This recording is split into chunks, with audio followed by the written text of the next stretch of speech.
Depuis des millénaires, l'œil humain s'est habitué à voir des couleurs et des formes qui lui paraissent naturelles et qui aident sa compréhension. D'ailleurs, une théorie passionnante nommée Gestalt, menée par des psychologues allemands, Mark Weitheimer, Wolfgang Kohler et Kurt Kofta, permet de mieux comprendre en quoi la simplicité, la continuité ou les principes de similarité permettent la compréhension rapide. C'est pourquoi nous allons voir aujourd'hui les principes de design dans un document.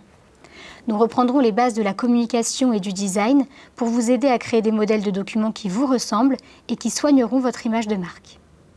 Je serai accompagnée aujourd'hui de notre invitée du jour, Manon, spécialiste en design et expérience utilisateur, qui nous donnera toutes ses astuces pour créer de superbes modèles de documents avec Word. Les seuls prérequis de cette formation sont d'avoir une licence Word ou un accès à Google Docs. Vous pourrez ensuite vous former sur GoNexaDoc pour ajouter les balises. Nous allons décomposer cette formation en 3 parties. Structurer son document, ajouter du contenu et enfin organiser l'information. Commençons par apprendre à structurer son document grâce aux fonctionnalités Word. Partons d'une page Word blanche pour construire une offre commerciale pour notre entreprise de voyage.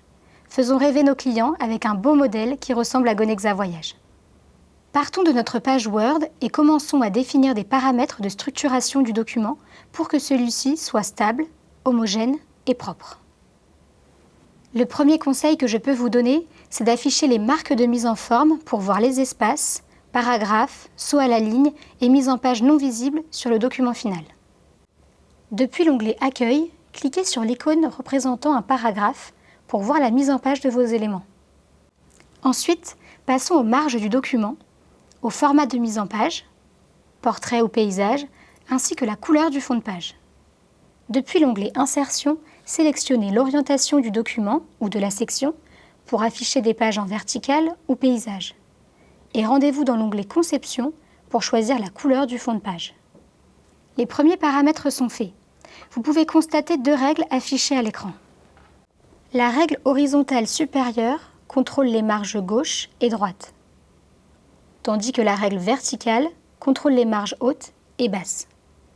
Les zones grises sur la règle correspondent aux marges actuelles.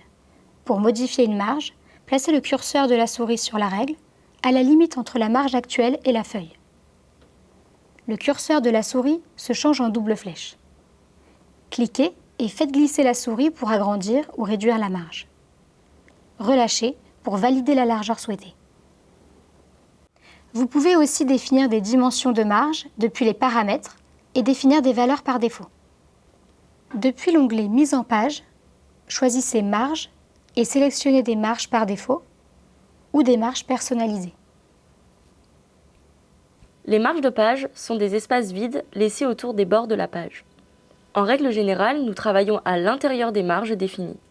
Cependant, vous pouvez placer certains éléments dans les marges, par exemple des en-têtes, des pieds de page et des numéros de page. Pensez également à l'usage du document. S'il doit être imprimé et relié, vous ajouterez des marges en conséquence. Merci Manon. Notre document est bien structuré. Plaçons maintenant des informations. Commençons tout de suite à placer des informations dans notre document. Pas si vite Doris, avant d'ajouter des informations, je t'invite à respecter la charte graphique de Gonexa Voyage. Rapprochez-vous de votre équipe marketing pour respecter l'image de votre entreprise et bénéficier des ressources adaptées. Très bien. J'ai contacté l'équipe marketing qui m'a fourni les éléments. Je m'occupe de placer des informations.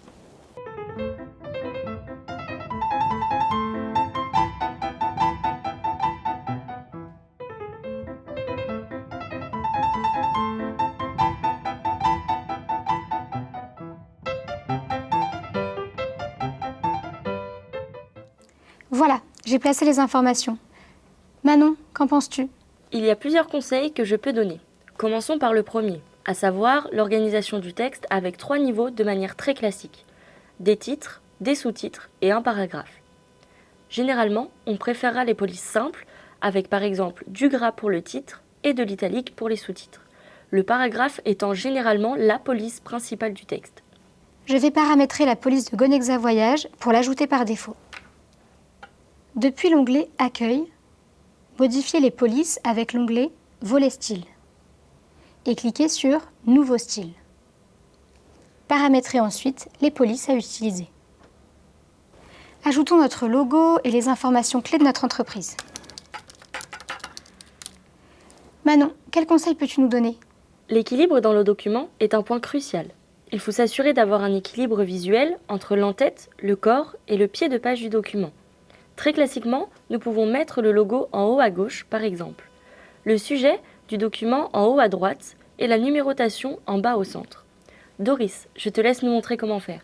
Double-cliquez sur le haut et le bas du document pour accéder aux en-têtes et pieds de page. Ajoutez votre logo et cochez la case « Première page différente » si les autres pages ne sont pas les mêmes. Ajoutons des numéros de page.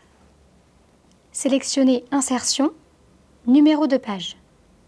Puis, choisissez l'emplacement et le style souhaité. Si vous voulez que la numérotation commence à 1 sur la deuxième page, accédez à « Numéro de page », Format des numéros de page et définissez à partir de sur 0. Pour que notre client s'y retrouve mieux dans notre catalogue, nous allons ajouter un sommaire. Depuis l'onglet Références, cliquez sur Table des matières. Le sommaire va alors se construire avec les titres. Si vous apportez des modifications à votre document qui affectent la table des matières, mettez-la à jour en cliquant avec le bouton droit sur la table des matières, puis en choisissant Mettre à jour. Il se peut que vous trouviez des entrées manquantes parce que les titres ne sont pas mis en forme en tant que titres. Pour chaque titre que vous souhaitez voir apparaître dans la table des matières, sélectionnez le texte du titre. Accédez à Accueil, puis Style, et choisissez Titre 1, celui que vous avez précédemment paramétré. Ajoutez un titre et mettez à jour votre table des matières. Ajoutons maintenant les images de nos voyages. Glissez-déposez vos images ou chargez-les depuis l'onglet Insertion, Images. Je me permets d'intervenir pour donner un conseil autour des couleurs et des images. Au maximum, 4 couleurs peuvent être utilisées en s'assurant de ne pas prendre des couleurs trop vives. Je vous recommande le site Colors qui vous permettra d'avoir de l'inspiration au besoin si vous n'avez pas de charte graphique définie. Pour ce qui est des images, pensez bien à garder des dimensions similaires et des proportions avec le reste du texte. Veuillez également réduire au maximum la taille des images pour pouvoir l'envoyer, générer et exploiter votre document à votre guise.